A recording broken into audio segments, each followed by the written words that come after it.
Morning everyone, hope everyone's well. Morning. We'll kick off with the usual live section and we'll do a little bit for 10:30 tonight. If the cameras are ready at the back, we shall kick off. We'll kick off. I'll look to Alex on the BBC to kick off. Hi Mikel. Hello. Can we get a fitness update, please? Well, no big news. Obviously, we have a training session this afternoon. We have to review a few players, but overall, especially returning, nothing to give back. And a first Champions League game of this campaign at home, how important is that moment? Yeah, really looking forward to it. This is the kind of nights that we want to experience, we want to have against an unbelievable opponent, and we're just ready for it. And so far this season, you've had to show so many different types of mentality. 10 men at Manchester City, losing the lead at the weekend and going right to the final whistle to win. How pleased have you been with what the mentality that the team have shown so far? Yeah, as you said, a very different one. You know, we end up having to play a very different game in the second half against City, and at the end losing 2 points in the last minute. We did completely the opposite, playing a low block like we did against them, and with different challenging, but watching the game back, the amount of things that we generated, so pleased with the team. Gail from Sky. Can I just clarify some of those injuries? Ben White didn't play on the weekend. Is there a chance he can make it tomorrow night? And also, there are unconfirmed reports about Ricardo Calafiori leaving the game in tears after a problem with his knee. Can you sort of dispel those myths or otherwise? Yeah, those are the two players that are in contention, and we have to review today. But the Calafiori is not a serious injury.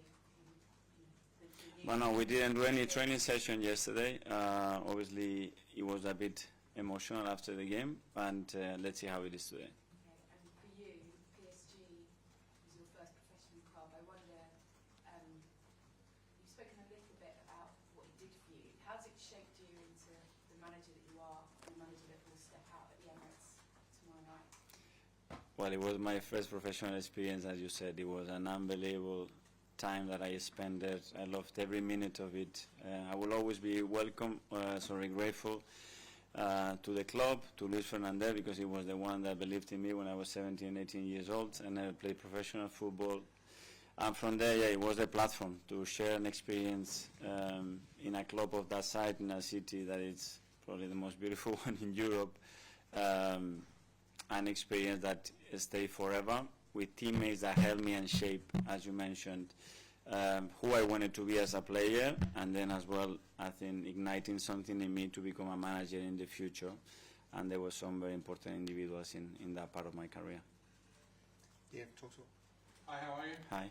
When you went to PSG, you played with some great players there, but they wanted to keep you, but you went back to Barcelona. Can you just tell us what it was like to play with the standard players you played there, and why you didn't stay in France? Well, unbelievable. Ronaldinho, Anelka, Okocha, Pochettino, Gavi Heinze, all unbelievable players. I wanted to stay there, but I was in that moment owned by Barcelona, and they didn't find an agreement, and then I had to do something else. But I was so happy there, and I wanted to stay there, but at the end I have to do something else. This is football. Absolutely. And then you came to England. Did you ever get close to going back there as a player? No. Once I was here, then my career started to develop here, and it's been a few years in then. And how important fun is it being this season to show that you can win games like on Saturday in the last minute in injury time, or other games where you put them to bed much earlier? How good the season is, the different ways you won games? Well, it shapes, I think, the character and the body of the team, you know, that they have the certainty that they can win in any context, that they can adapt to very different contexts during matches. The Champions League demands that you can pretend to play against this kind of opposition and dominate 95 minutes. It does not happen at this level, so you have to be really good in other phases as well to stay in the game, to be comfortable there, and still have always a belief and intention to win it. Josh? Hi. Last season at home in the group stage, it was 3 wins, 12 goals, none conceded. What is it about Champions League nights at the Emirates that's so special? Well, everybody's looking forward to it. We missed it for a number of years, and last year it was the first one after so many years that we had the experience to do it. The group stage is a bit different this season. The opposition we're going to face tomorrow is probably at the highest level that you can find in European football, but honestly it's a great opportunity for us to see how we deal with that night, how prepared we are and how we can impose ourselves in this kind of context. Simon? Mikel, can I just ask you what your memories of Luis Enrique were when you were at Barcelona, and did you sort of see then that? A smile on my face. Huge admirer of him. An unbelievable personality, you know, huge charisma, huge energy, very supportive with the young players, always. And what I love about him is that whatever he's been as a player or as a manager, his fingerprints are all over the place. You know, you can sense that that's his team. You can see now PSG, that's his team. The way the players behave, the way they want to attack, they want to dominate games, the spirit, the energy that they have. He has this unbelievable power. You know, he's done it in all the clubs that he's been. He did it with Spain, with the national team. And then his approach to life and his profession, something to really look at, and I learned a lot of things of him. I mean, how much did he influence you, particularly in the ways his management teams, like that Barcelona side he had with Messi, Suarez, Neymar? If you looked at that and seen an admiration for some of this? One word is honesty. It's like this, straightforward. He looks in your eyes, he tells you what he thinks, and I think at the end, players appreciate that. You might like it more or less, depending on how it happens. By the way, everybody talks, and I have 2 or 3 players here, they've been with him in the national team. They always say the same thing, and they all enjoy playing under him, you know, and when somebody can make you feel like that in your profession, that's a big quality to have. Hi, Mikel. I was just going to ask about Jurien and Ricardo, because started the last 2 league games as your fullbacks, and I guess have they brought something to those positions that you didn't really have last year, even with Jurien when he was injured, that you probably wanted a little bit earlier? Yes, obviously we missed during 11 months and Ricky wasn't here. There are 2 players that have, first of all, the football brain, the intelligence, the courage, the quality, and the adaptability to you occupy different spaces, both attacking and defending, and that gives the team, you know, a different flow, different dynamic, very unpredictable for the opponent to defend certain ways, and both huge personality to play, which I love.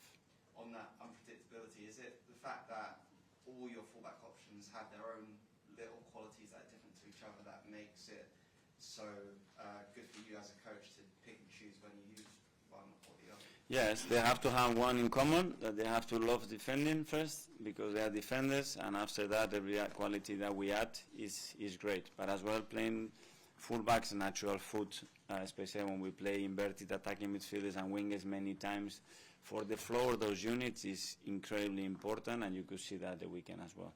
Okay. You spoke a bit about Jurien as a player and what he's like on the pitch. I'm just interested to get a bit of a sense of his character off the pitch and what he's like sort of around the training ground, what he's like in the dressing room, that kind of thing. A leader, a guy that is constantly thinking how can I help others, bringing unbelievable energy and commitment to everything that he does in the very little time that he's been with us, and especially with the amount of time he has spent on the pitch, for everybody to speak so highly of him, to respect him and look at him in the way that they do.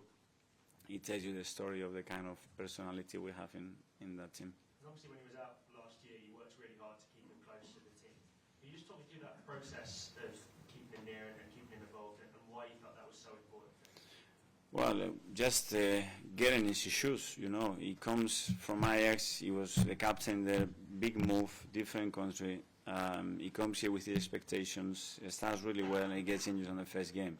And then what? You know, you have to look ahead, 8, 9, 10, 12 months maybe, difficult periods. And if you are disconnected to the team, you can feel very lonely and far from the expectation that you had, and this can be very disappointing and very difficult to handle personally and emotionally. And he did completely the opposite. You know, he started to build unbelievable relationships. He started with physios, with the teammates. He started to gather all the information about how we were playing. He was in every meeting, and that really helped him, I think, to develop himself as a person, but as well to understand what we wanted in a much better way and be prepared when he was back.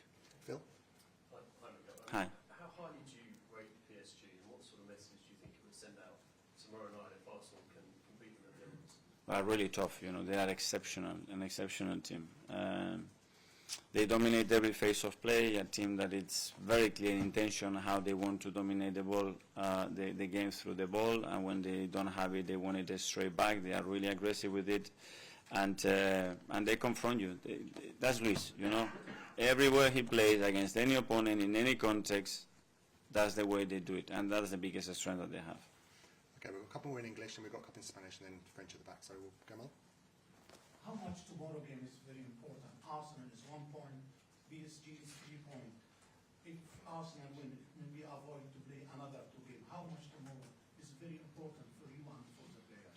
And the second one, now both of you is a coach with Enrique. How do you feel about you are one of the coach, one of the most successful one in the world, and he is as well.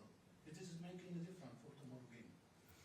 Well, the first question, yeah, of course, we want to win the game, and we know after the draw in Atalanta, with the number of games that we have still, is going to be really important. Nothing is going to be decided, obviously, tomorrow. And regarding Luis and I, yeah, we all both want to do the best for our clubs. Obviously, he's won, I think, every competition you can imagine already in his career.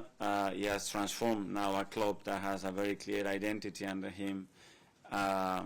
And that's a big achievement, the way he's done it personally. So, yeah, a very good test for all of us. Okay, Davide? Hi, Mikel. Hi. Going back to Calfiori, despite Independence League is going to play around, what have you seen from him so far that has allowed him to play so well? How willing he is, you know. The moment I spoke with him on the phone the first time, he wanted to come here. He understood what we wanted straight away, and he felt that he was going to be a perfect fit here. And he was. He landed, big smile on his face. He's got this energy, this aura around him that is very likable. And then he's a fighter. He's a player that wants to play in the way that we want to play, and he would do anything for the team. So straight away, when you have those qualities, I think a lot of things have to be wrong not to succeed. When he scored at City, he came straight to you and hugged you. Is there a particular relationship between you two? Like with all the players, we try to give them the best possible environment for them, for the families to feel in the best way. I think he appreciates the efforts that the club and every member of the staff has done since his arrival to make his life the best possible way, and I think he's enjoying it. Okay, from French TV, from Arthur, at the back there. Hi, Coach. Hi. We have just learned that Ousmane Dembélé is not in the PSG squad. It's disciplinary issues. Does it change something for you? Yeah, we just got the news before. I don't know if it's true or not. We're going to prepare like we always do with every possibility, and let's see. But obviously they have many other options. You have a very strong group on free kicks. Do you think that's a really good advantage for you to know in this game? I think every team has his own strengths and weaknesses, and tomorrow we will try to exploit ours for sure. Okay, we'll finish the live section with 2 in Spanish. Rodrigo? Hola Mikel, aquí Hola. me gustaría preguntarte en español tu relación especial que tienes con el PSG, que tan importante va a ser el partido de mañana, un club donde empezaste tu carrera como profesional con Ronaldinho, con Heinze, con Pochettino, especial partido para ti mañana, ¿no? Muy especial.